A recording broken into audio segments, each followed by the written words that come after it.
Excellent. Hello, everyone. Karen's back. Welcome back. I hope you guys had a lovely cruise. Hello, Lions. All settled in. Pete's cooking my dumplings. Hello, Rob and Luca. How you doing? Welcome. Good to have you on board. Who else is here? Sonia and Miriam, sorry. I'm slurring my words. I think I'm a bit tired, funnily enough. Somebody said I probably should have taken a day off this week, and it's catching up on me. Who else is there? Hello, Fiona. Hello, Sonia and Miriam. I said hello. Connie and John, g'day. G'day, David. Hello, Jeff and Sue. Scarf and beanie at the ready. What for?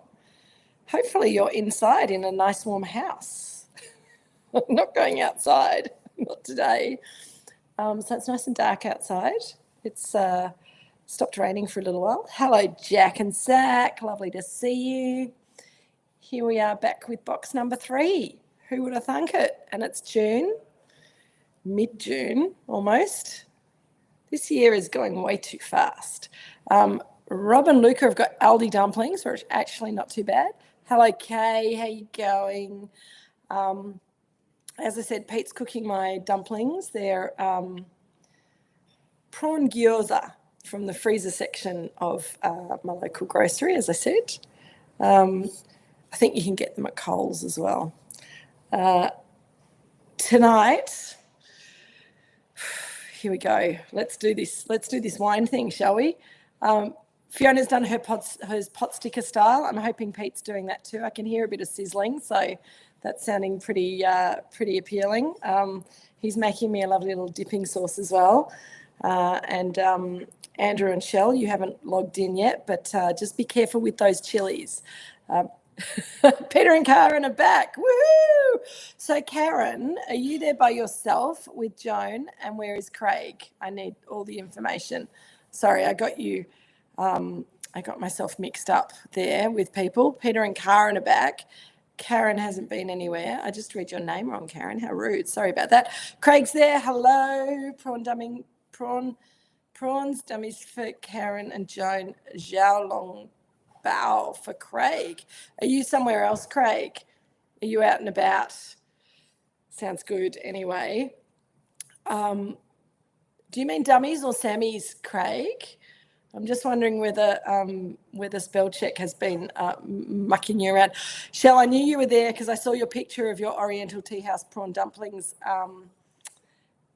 earlier today. Well organised. Okay, here's the wine. Let me have some wine because I think my brain's already fried. Dumplings picked up from Towers in Camberwell for Jack and Zach. Craig don't like bottom feeders. Dumplings. Dumplings? I get it. No prawns for you, Craig. I did remember that eventually. Brain fried rice, David. Goodness me, you guys are getting very exotic. The dyes are here just serving up the dumplings. All right, I'm going to get this wine open before it all disintegrates already. The Moorooduc McIntyre Chardonnay 2022. Let's do this. We've got a meowing cat over there. I'm throwing caps around. Richard's feeding the cat, which is a relief. I'm putting wine in my glass, which is also a relief. Fiona, lemon, and petrichor here. Excellent. I think you're talking about the wine. I think. Oh my God, can't type. Oh no. Oh, Craig. It's no good. It's been a long week. It didn't help that we had a long weekend before the week started, and that I'm going on holiday on Sunday. So, of course, no matter how organised you think you are, then you have 1,000,002 things to do before you go on holidays. So I'm ready for this glass of Chardonnay today. I'm ready for the week to be finished, but I'm also ready for big fried rice, Craig. What? Huh? I'm so confused. Anyway, I'm going to let you guys, I think I have your brain fried rice. Can't type. The wine is amazing, isn't it, Craig? Thank you for bringing it back. He did say BFR, brain fried rice, Korean mantu. Oh, Peter and Karen, what's Korean mantu? Is that a type of dumpling? Don't know that one. Sounds good anyway.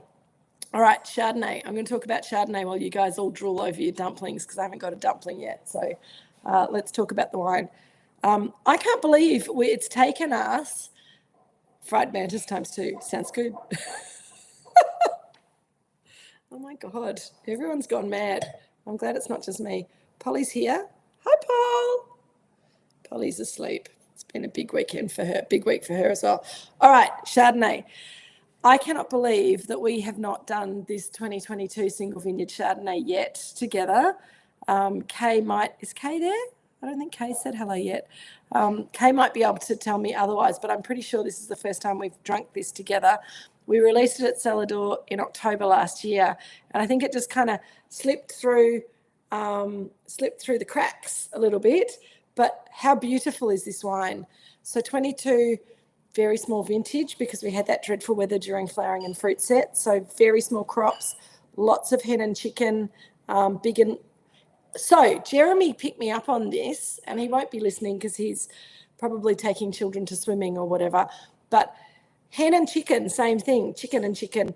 So chick and hen is the actual saying, and it's been turned around by Australians who heard hen and chicken, and it's chick and hen. So it means, the little chicks and the big hens on the same bunch.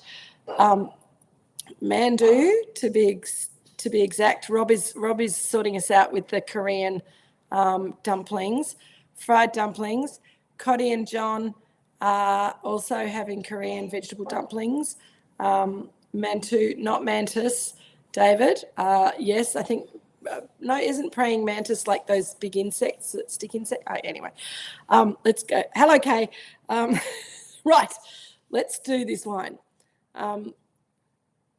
Kay, we haven't tasted this together before, have we? It has, on first smell, it has this beautiful aroma that's really kind of hard to define, I reckon. There is a creaminess to it on the palate and lemon curd going on, but when you first smell it, it's like savoury Chardonnay. There's a little bit of French cheese in there. There's a little bit of dried toast. There's a little bit of brioche.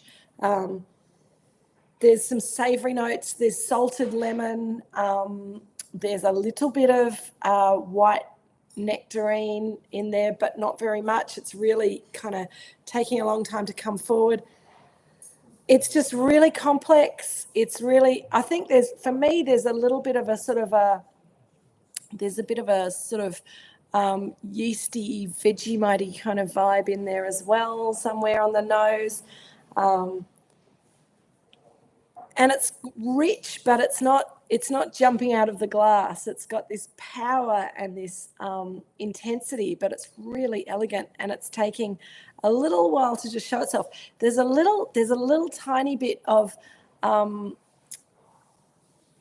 either twisties or cheesels in there too. I reckon this would be if we were going to go back and do our sort of chippy match, this would be really good with cheesy flavoured puffy chips. Fiona's has sat in the glass for a bit, and she's now getting some blossom. Yeah, I think blossom comes up. Where amazing Korean, there's off. It's a bit of a off chops. Excellent. Pete's brought me some dipping sauce. He's setting a beautiful table over there. He's doing a lovely job. It's nice to have Pete back on the pans tonight. So I had to put some wine in my mouth, even though the nose is still opening up, and the palate is even tighter than the nose, I reckon. It's got this kind of savoury,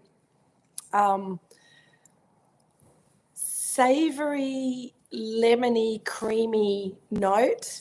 There's a slight cheesiness going on. So, yeah, September 24, this was available to the club. It was never in Drinks with Kate. David has confirmed. It has been available to buy at cellar door and through the wine shop since October last year, but it took us this long to... Hello, Alison, welcome. Daryl and Sue, hello, hello. Happy birthday, Daryl. It's about Daryl's birthday, everyone, so happy birthday, Daryl. Hope you're having a lovely day. Iced Vovo, Kay, in the wine, or is that what you're matching to the wine? The saltiness is highlighted by the dumplings, Cotty's saying. I thought it might be. And Shell has said the wine picks up the acid in the dumpling dipping sauce in a really nice way. That's great. Yeah, bit of lemon. There is a kind of pastry, kind of biscuity kind of a note on the nose. And I agree, actually, Kay, there is a little bit of a sort of a slight marshmallowy, almost sweet character, but it's not quite sweet. Maybe more shortbread. Yep, absolutely. There's definitely a buttery, soft, cheesy kind of a note to the wine. Joan did some chicken sangers as well. It goes amazing with them. I bet it does, Joan. Well done. Here you go, Richard. The family is gathering for their glass of Chardonnay. I'm glad I poured myself a generous slug because I have a feeling it's not coming back to me. It's pretty delicious. So, as I said, this wine was released late last year. We're getting towards the end of it now because it was such a tiny vintage in 2022. So I'm glad that we managed to get onto it with Drinks with Kate, with you guys before it sells out, because that would be incredibly sad if it sold out. But so I'm sorry it took so long for us to get to it. But good things come to those who wait, right? I also think that this wine is looking much better now than it did when we released it. I always feel like we released Chardonnay a little bit too early. Dad sent me back. Look, that's all right. There's a little bit left for me. I think we always release our Chardonnay a little bit too early. But Craig's asking would I say that this is more approachable than the usual ducks? It's so luscious. I think it's more approachable than it was a few months ago, Craig. And I think it'll be even better down the track. But because it was such a small vintage, such a small crop, but then we had really nice ripening weather in 2022, it didn't get too hot over summer. So it ripened quite slowly and evenly, but got very intense flavours in those little tiny berries, quite thick skins, which when you press the grapes, we don't leave the juice on skins for any longer than it takes to press it out. Sorry, the cats just went up and kissed each other. That was very cute. They don't usually do that when I'm talking to you guys, that they did it just in front. It was very cute. And I think that that skin contact just during the pressing gives it that lovely textural quality. There's a lovely kind of level of glycerol there, which makes it kind of creamy and rounded. But also there's some really lovely texture coming from those skins as well. As it sits in the glass, I think the lemon, Nareem's talking about lemon rind flavours before the food, softening up nicely with the dumplings. I think it might be opening up, but I'm also getting really quite strong lemony notes. Thank you, Peter. That's beautiful. Hang on, I have to show people what Peter's brought me if I can show it to you. I'm not going to put the dipping sauce in the bowl yet because I'll just spill it all over my computer. Look at that. Isn't that, I know it'd be sad, wouldn't it? Isn't that lovely? Thank you, Peter. Love you. Pleasure, Daryl. Okay, so Fiona's now getting some butterscotch and I am too. Sort of lemon butterscotchy kind of notes, but it's all quite subtle. All of those things are quite subtle, I reckon. And nothing's overwhelming. This is Daryl's birthday party, Nareem. Absolutely. Shell's already celebrating. So Rob wants to know, are all malolactic fermentations the same or are some more vigorous than others? Well, that's a can of worms. Hang on, I need another sip of my wine. So let's just go back a step. So this wine goes through its primary fermentation, obviously, natural wild yeast primary fermentation. And then we allow our Chardonnays to go through a spontaneous malolactic fermentation sort of in the next sort of 6 to 8 months after the primary fermentations have happened. we don't inoculate for a malolactic fermentation, but we have enough wild malo bug in the air and around the winery that they tend to go through fairly well spontaneously. So, Rob, there are two parts to my answer to your question. So depending on whether you're inoculating for a malolactic fermentation or not, then you'll get more of that buttery flavour if you're buying in malo bug from a laboratory than you do when you allow it to go through naturally. But also the level of butteriness in the wine also relies on how much malic acid level there is and how much of that malic acid then is converted to lactic acid. 100% malolactic fermentation means that all of the malic acid is converted to lactic acid. But if your grape juice or your wine has low levels of malic acid, then it's not going to be a big conversion because there's not a lot to change. Whereas if it has lots of malic acid and you let it all change, then the feeling of acidity will go down considerably and you'll get much more of that buttery character coming through. For me, part of that buttery note is from the malolactic fermentation, but it's also from the time that the wine has spent aging on lees, because it's had that 8 months on gross lees as well. And sorry, I'm just getting myself a dumpling because I'm hungry now with all this explaining, but they're stuck together. So I was going to just delicately grab myself a dumpling, but there are two coming. I don't think I can fit two in my mouth. There we go. One dumpling. Excellent chopstick work, Kate. I'm going to have a bit of dipping sauce and maybe a little bit of chili as well. So Rob, all malolactic fermentations kind of go through the same, but depending on how much malic acid you're changing to lactic acid, depending on what strain of bacteria you're using for the conversion, and depending on maybe how early you do it and how ripe the fruit is beforehand, that's going to always affect the flavour and the experience of the malolactic fermentation. Now I'm going to have a dumpling. Excuse me.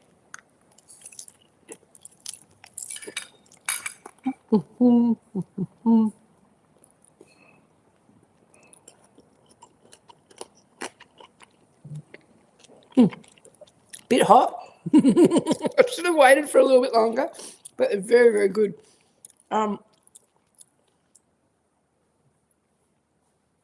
Thanks, Pete. And the prawn, the sweetness of the prawn, I think brings out the buttery, lemony character.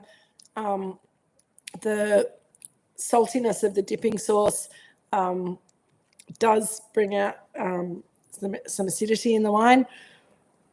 I only put a tiny bit of chili on Fiona, and a tiny little bit of chili I think works.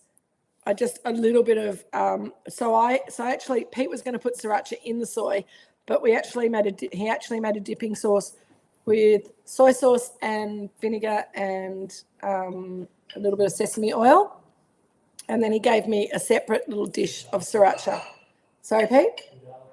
And garlic and ginger in the dipping sauce. So a little bit of David, you're not drinking both of your bottles of 22 Chardonnay tonight, are you? I know you have guests, but what else are people saying? You're very chatty tonight. Well done. Good on you, David. And Fiona and David and Fiona's guests. Or guest, I think you have guest. So yes, so if you mixed your sriracha into your dipping sauce, then it may be a bit overwhelming. But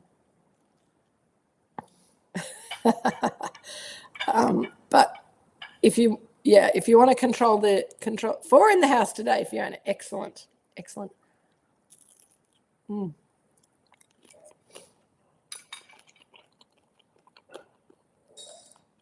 Well done, Shell.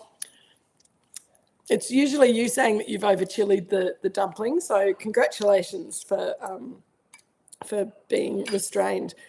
I do think a tiny bit of chili, and I'm going to do the experiment for you guys.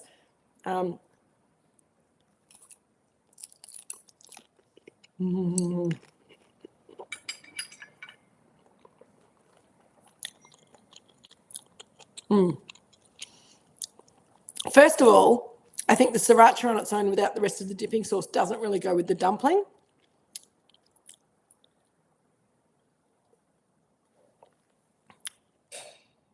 David can taste again. It's wonderful news, isn't it?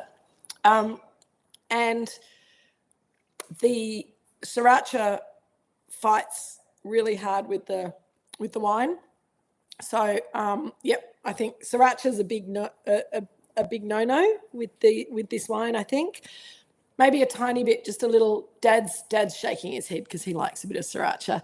Or no, he's shaking his head just because he's dealing with a dumpling.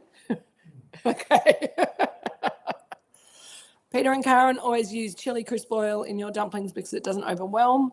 The chili crispy oil stuff that I've got at home, the umami papa, is very, very strong. So I have to be very careful with that, but I don't have any of that here. Just got the sriracha here, which is yummy. But Craig's saying that the chili's picking up a little lemongrass flavour. Oh, nice. Okay, hang on, let me try.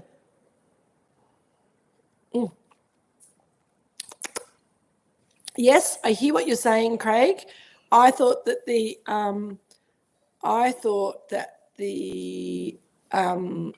lemongrass was coming out with the ginger in my dipping sauce, but it could very well also be the chili. Fiona and David have got Lagunana. I like that one too. It's very good. What else are people saying? Rob and Luca have mildly spicy Szechuan dumplings, and you're impressed how the wine still shines. I know which one you mean. I know which one you mean, Fiona. I've had it before, and I can't spell it either. So there you go. I have to have another dumpling. This is a problem. Can smell it, can't spell it. Thank you, David. Glad to see you're still punning.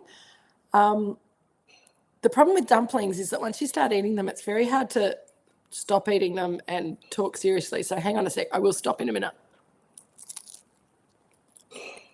I just had to get the chili out of my mouth with a bit more dumpling and some soy dipping sauce.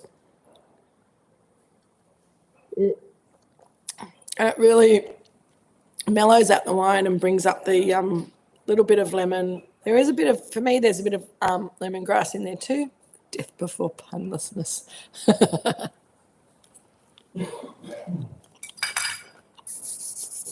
Excellent. All right, stop eating dumplings for a minute, Kate, and talk to people.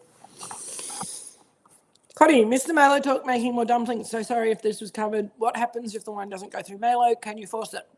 So we didn't talk about that bit of it, Connie.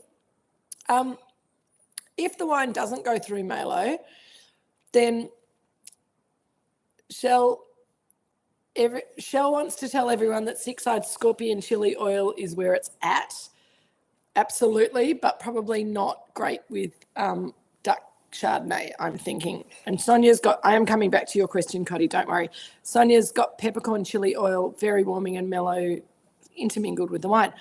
I reckon a bit of Szechuan peppercorn. If you've got, Rob, I don't know if your Szechuan dumplings have got Szechuan peppercorn there, which has a slightly numbing effect as well as a spiciness, is quite interesting with wine. I like it better with Pinot, with a soft young Pinot Noir than a Chardonnay, but it actually can work quite well with Chardonnay as well, which is surprising.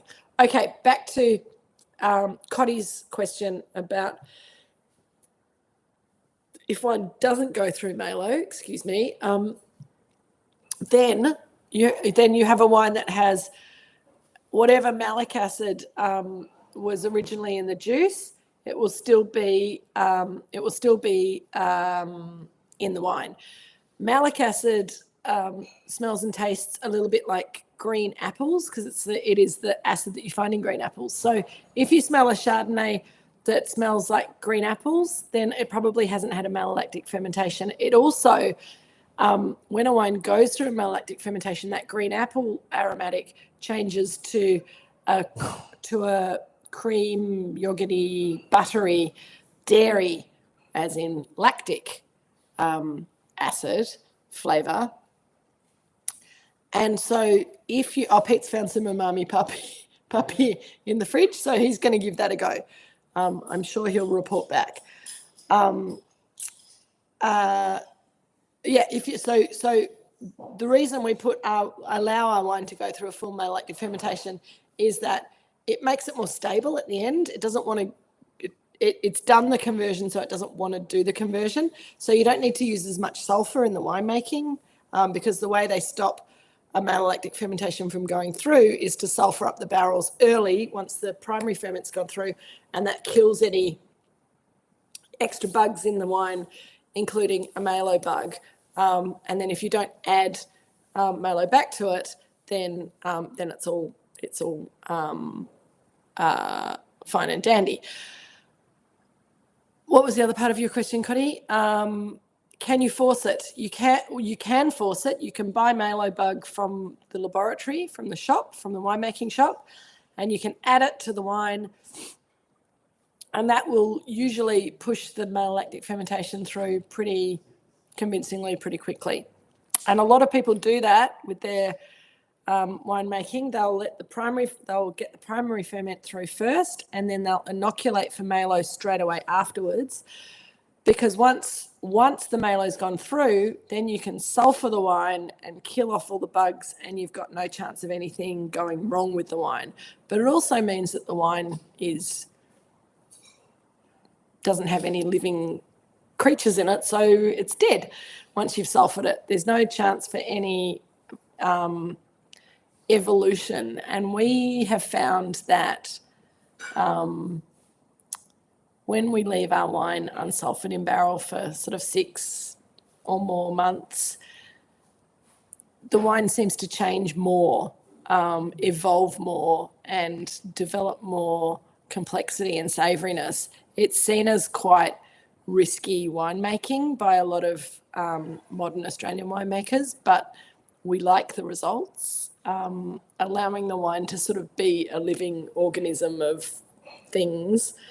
And not a lot lives in wine, because remember, it's got lots of alcohol in it, and a lot of nasty bugs don't like that environment. In fact, the yeast that has done the primary fermentation has all died because it's run out of food, and it's also in an alcoholic solution, which it doesn't really like. So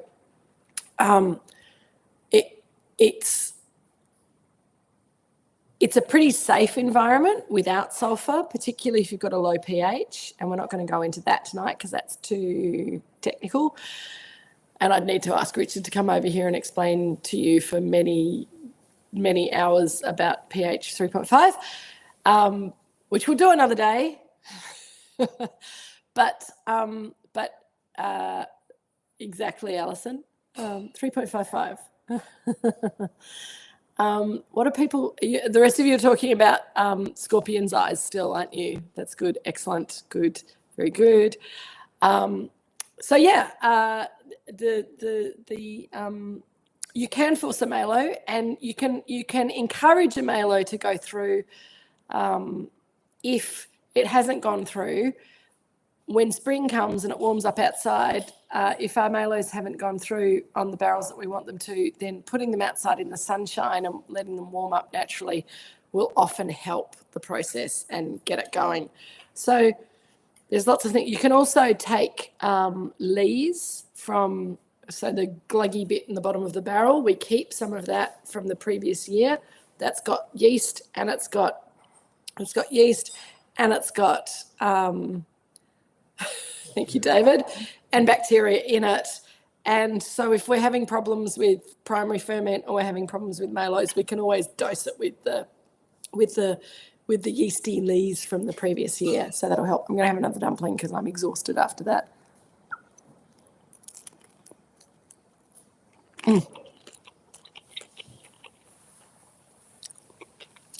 Shame it's not pi 3.14. Thank you, David.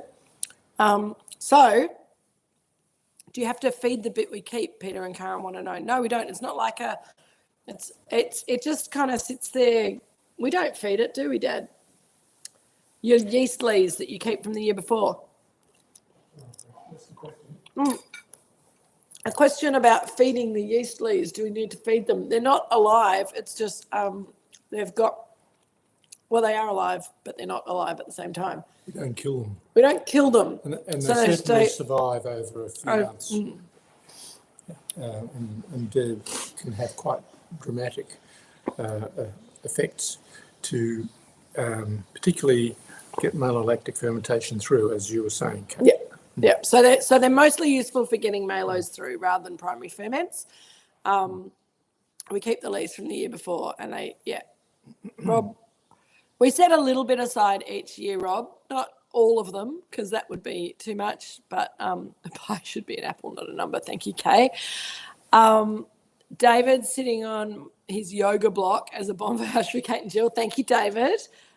We appreciate the care and the love. How many Pinot-related before you take that away, Richard, can you put some more in my glass? It nearly went. This is a leaky bottle. It's a leaky bottle. Dad, before you go, Craig Goodman wants to know how many Pinot-related T-shirts you have. I'm not sure, but it's probably about 8. Many. This is the newest one. This is from a lot more than 8. This is a Victorian Pinot Noir workshop that's been going for 20 years, and it hasn't been every year because of COVID and other issues, but there's usually a T-shirt, and this was the one from last year. And what album cover is it from, Richard? Well, you're asking the wrong person, but apparently some English. Charlie XCX. Say it. It'll make you look really cool. Who's Charlie XS? XEX. XEX, who's a woman, I think. Yeah. And what's the album actually called? Not Pinot? I've no idea. Peter can't help either. You guys will know. Shell will know. Who knows? Who knows what the album's called? I've listened to it. It's called Brat. Of course it is. The Brat. Craig got it first. Thank you, Craig. See, I knew my guys were cool. Fiona's too old for that shit, she says. Only 8. I don't think, Nareem thinks that your pants are on fire, saying that you've only got 8 Pinot Noir T-shirts, Richard. I agree. Nimrod. Shell, what? Let's Kate. John was adding Malo yeast. By the way, wineries. Oh, okay, John. I'll answer that question in a minute. Hang on. The questions are coming too fast for me to answer. Hang on. I'm going to scroll back for a minute. Craig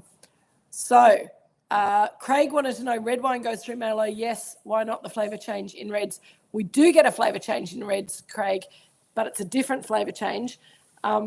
It's soft. In red wines, Malo is essential because without a malolactic fermentation, most red wines are far too tart to be enjoyable, and the malolactic fermentation softens them out. And the reason that it doesn't make the wine buttery is because it doesn't have that tendency to go to that flavour profile that Chardonnay has. It's different compounds in the juices.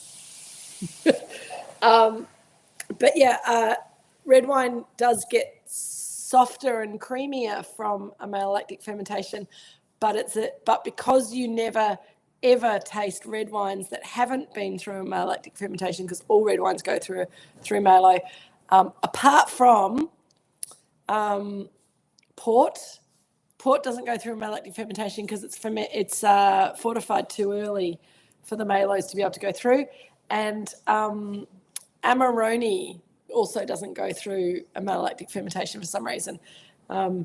So there you go. That's your bit of useless wine knowledge for today.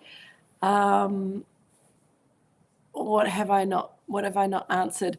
Cotty, John asks, was adding Malo yeast the way wineries got those overly buttery Chardonnays in the 80s? Yes, but also those overly buttery. Let me try that again. Those overly buttery Chardonnays in the 80s and 90s were made from overripe fruit, often grown in warmer climates, and you tend to get higher malic acid levels in those circumstances than we get here at Moorooduc, with this lovely, cool maritime climate, and also the fact that we're picking our fruit a little bit earlier than we used to. We used to get more buttery notes from the Malos than we get now because the juice is slightly less ripe, and so there's slightly less malic acid. Oh no, who's gone into the Shell? Really compounds my juice. Shell, that's very naughty. Shell's being naughty. It is. Thank you, Alison. Bring it back. Bring it back. Pinot, not Pin. Ouch, David. Thank you. It's like the APEC leader shirts, but better. Absolutely, Kay. Yes. Okay. So, right now, back to the wine, because people are getting a bit naughty out there. You're allowed to be naughty, but on your own time. I think Peter's making more dumplings. Are you making more dumplings, Peter? Finishing off the pack. That chili's made me a little bit snortly. Sorry. As coming back to the wine, after all of that technical stuff, I think that there's a little more less butterscotch, more popcorny kind of a note coming through in this wine, and I think that you're right there. Jill's throwing things into a tin bowl on the ground, making noises. Potatoes, I think. She's peeling potatoes. She's cooking madly for Richard for while we're away. She's a very good wife. No, we're not doing drinks with Kate next week, Jill, because I'll be meditating. Kay dislikes popcorn. She will not agree on that. Excellent. You don't like popcorn, Peter?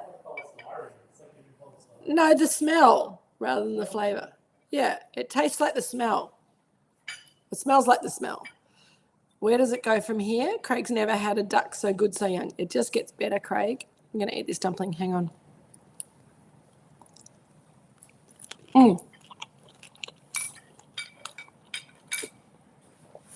Of course, Kay loves this wine. Why is Kay not speaking for herself, David? Have you got Kay there tied up and getting quotes from her so that she can't speak? Kay, are you all right? Has David taken your voice? Oh,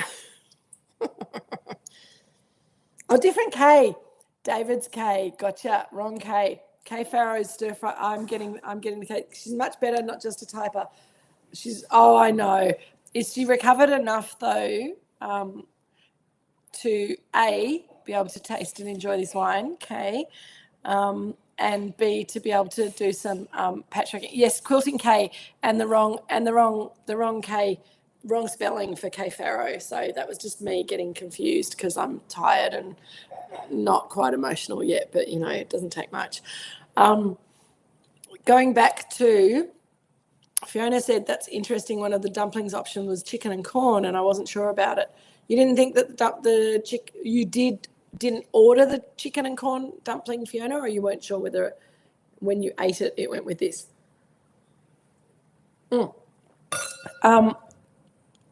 Coddy smelled and swirled at the same time. The variety of aromas is amazing. Yes, absolutely. K without knee. Thank you, David, for sorting me out. I got there eventually. I'm just a little bit slow today. Didn't buy it fee. I reckon it would have been okay. I reckon it might have been nice, actually. But it would have maybe accentuated that corn aromatic, which maybe Kay wouldn't have liked. And, so I think prawn and chicken without the corn, for me, works pretty well. I did make a very good chicken and corn soup, though, on the weekend, which would have gone very nicely with this one, too. Chicken and mushroom instead. I can't resist a mushroom. I know you can't. So, Craig wants to know, where does it go from here? I've never had a duck so good, so young. I do think, Craig, this wine has the potential to age really nicely. I think a lot of bottles that go into people's cellars won't get a chance to, because it is delicious. It's delicious right now and drinking very, very well right now. But I think with age, I think that the I think that it will unfurl a little bit, and so the aromas and flavours will become more distinct. I think the structure will stay there, and we'll get a little bit more baked goods in the wine, and a bit less of the lemon. The lemon will sort of settle down a little bit. Hang on, now you're all talking too much and I haven't answered the questions that people.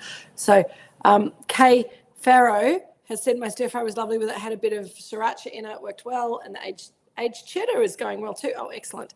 I'm glad to hear that David's Kay is feeling better from her spicy cough, and we missed Quilting Kay.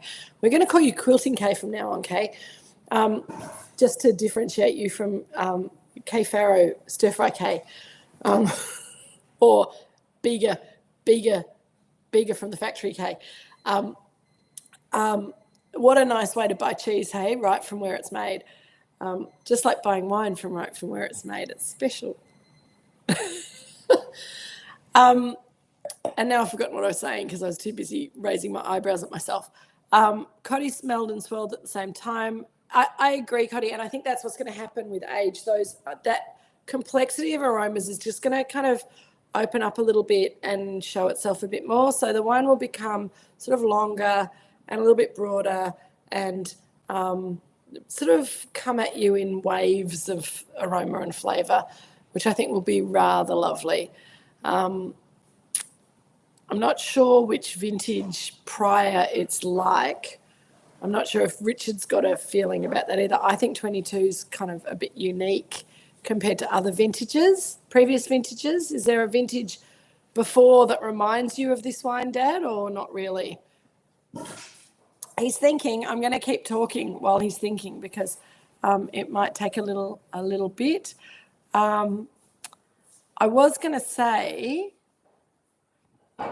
for those of you in Sydney, don't forget that the week after next, I'm coming up to Sydney, and I haven't had a chance to email you yet, Craig, to see if you and Karen are coming to the dinner at Divine on the Wednesday night or the tasting at Familiar on the Thursday night, but they're both going to be really fun, so hopefully you're going to come and join us.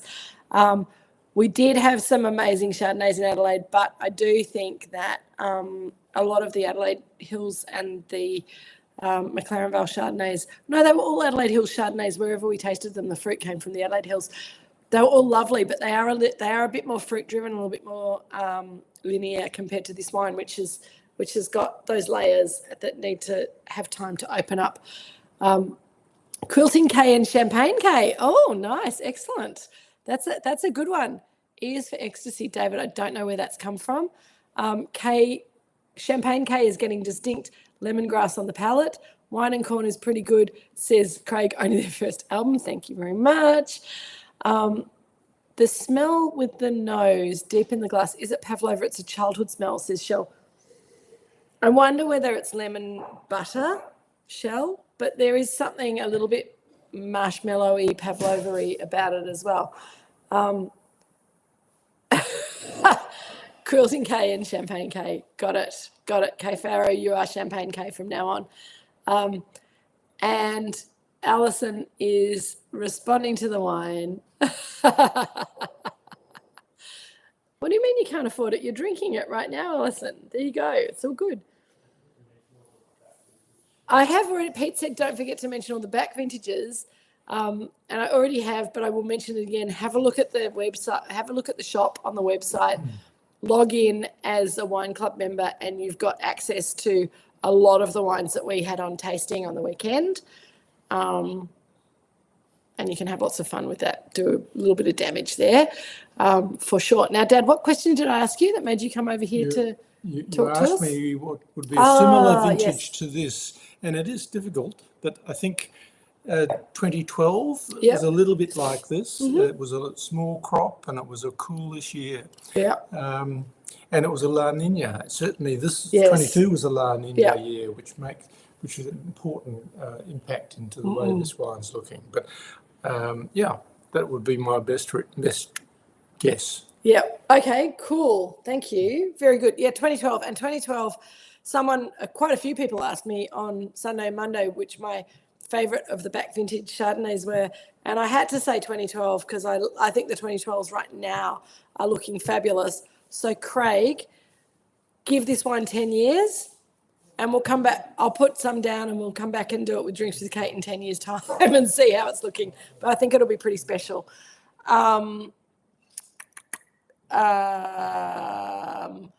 Sonia, this wine is for sale, absolutely. It's on the website, and as a wine club member, you can order it easily along with the back vintage wines. It's $90 a bottle. Sorry, my brain stopped working for half a second there. The Ministry of Clouds was very good. The best Chardonnay we had in Adelaide was the Blanc de Blanc Deviation Road. I agree, Fiona. I thought that was a beautiful wine. I did love also the Ministry of Clouds Chardonnay. And there were some really yummy Chardonnays as well.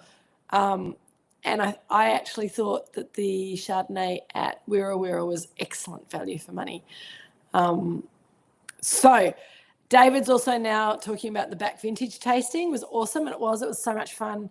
We'll have to do it again. We've decided that we might make that an annual event because we had lots of fun doing it, and we've still got some stuff playing around. Craig wants to, do I have a new vintage box on the site? No, Craig, we don't, but we can. You can go in and sort of pick, individual bottles and make your own new vintage box. And you can also email me, and I can sort something out for you. So some of it's not self-serve.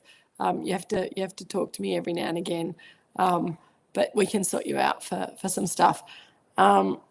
Rob, do I remember rightly that you said the wine press at the time didn't rate the Duck 2012? Correct. The Duck 2012 didn't get great reviews because it was pretty tight.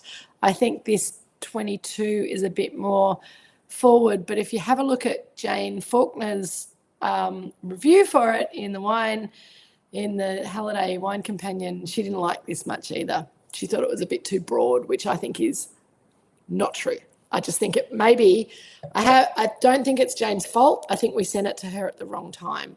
And I think that we're getting smarter about when we submit our wines to reviewers, because it's not fair for us to release the wines to our drinking public when we think it's beautiful to drink, but send it to the wine press, 12 months before that or 8 months before that, because it's not the wine is not ready. And they don't, they taste so much wine and they have to make a split decision on it. Whereas you guys sit around here for nearly 48 minutes drinking a bottle with me, and this is how this wine really gets to express itself. So I think this wine may get missed by some of the reviewers. That said, there've been a couple of tastings in the UK recently. We're waiting with bated breath for the results of Decanter's Wine Awards that come out on the 16th of June. Mum and I will be on a digital detox then, so I won't find out if we've got anything from that until a little bit later, but I will possibly be sneaking a peek when I can. And also in London, Amelia Jukes did a big Australian Chardonnay tasting yesterday. So overnight last night, or maybe it's anyway, whatever. And there's been, it was overnight last night, and there was a bit of social media chat about the excellent quality of all of the Chardonnays at the tasting, which included 2 vintages of McIntyre Chardonnay, including this wine, which is pretty awesome. Did Reg need some privacy tonight? Yeah, I don't know, Shell, why the blinds are down. Either Leonie put them down and I forgot to put them up because I was running a bit late to get organised with you guys this afternoon, this evening. I think they were probably down earlier in the day, or Dad might have put them down to try and keep the heat in the room. Did you put the blinds down? No. Well, we forgot to put them up. It's a bit. Do you want to open them, Richard? Yeah. Peter put them down because he thought it looked nicer with them down. It was dark by the time Reggie was up there anyway, so you can't really see much else. You don't need to open that one, Dad. We can't see it. Reggie's on his wall for warmth, absolutely, Fee. But, you know, the aesthetics are nice to have it open. It makes it all look a bit beige. Thank you, Alison. I think this is a delicious wine. What else have I not? Kay used to attend the wine press club lunches many years ago. I think the press has changed a lot because there are no wine writing jobs in the press anymore. There's very little wine writing in printed media, and the wine writing columns are very closely guarded. And so Dad's going to get another bottle of something. 05. We're going to have some 05 Chardonnay now just to, you know, wash the rest of the dumplings down. Might have enough to include it in the box on stage. Come here and say that. So this is the 05. This is the 05. Why does it go the different way to Hang I on. think? Because it just does. There you go. 2005 McIntyre Chardonnay. Richard's going to count his very special stocks. He thinks he might have enough stock that we might be able to put it in a box coming up. That'll be a fun box. Hey. I think we should do it, Kate. Thank you. He thinks we should do it. All right. That's a Richard. That's a Craig. Craig can be here in 2.5 hours from Sydney. We'll put an 05 in the next box. There you go. That's a promise from Richard. Don't know what else we'll put in the box, but that will be fun. David and Fiona took it to the Poulet. Didn't see the 05 in our box. No, Nareem, I know it will be gone in 2.5 hours. That's correct, Fiona. Huon does get a little bit in the age. There are some good wine writers out there. It's really hard to make a living as a wine writer. So we just need to think harder about how we get the wine out to people. And I think this is a really great way. There's currently 15 households out there, you guys, drinking along with us and enjoying this beautiful Chardonnay. So I think it's a wonderful way to share the wines. The 05 was fabulous at lunch on Sunday with the carrot fritters, absolutely. Fiona is getting lemon candy now, and I agree. They need to move to the beach and take over a surf club. Who, David? What a sesh. I know. So fun. So good, everyone. Craig's checking the flights. Guys, I'm going to leave it there. We're nearly up to 55 minutes, which is it's very sad with De Bortoli pulling vines and so much of a trend for low or no alcohol wines. Removing wet tax, I think, might help a little bit, Kay. A volumetric tax, I think, if you want to tax alcohol, then tax alcohol, the volume of alcohol in wine rather than the price of the wine. Nick Stock's not really writing anymore, David. Nick Stock's Surf Club, exactly. Yes, the wine writers need to move to the beach and take over a surf club. Correct. Got there. Sorry, bit slow. I need to go on holiday. I'm going on holiday next week. We are not going to see each other here for another 2 weeks. You're going to have to cope without me for a fortnight, unless you're in Sydney or you come to Sydney the week after next to join one of our beautiful events in Sydney. I think the Divine Dinner will be divine. If you haven't eaten there, it's well worth a visit. If you can't get there in 2 weeks' time, 2 Wednesdays' time, you should go there another time. The familiar tasting is going to be really fun because it's more of a tasting, less of a dinner. But I'm also walking around talking individually to all of the tables, so that'll be fun. What a fun episode of Drinks with Kate. Thank you, Rob. The wine was beautiful. I will enjoy my Sydney. I will enjoy my holiday. Sydney will be great. Looking forward to seeing you guys I know end of year is very busy, Craig, but once I've found out what my distributors have got planned for me, we'll see if we can at least catch up for a drink if you can't come to one of the events. What else have I missed? We could all make the carrot fritters with the 05 Jackie. It's a date. I will send you the recipe. Thanks, everyone. Take care. Have a lovely couple of weeks. I will come back brighter and better than ever. And I'll see you in a fortnight. Cheers, everyone. Love you all. Take care. Bye. Okay, Sonia, more dumpling nights. Excellent. Thank you. Thank you. Bye. Bye, everyone. Bye. Bye.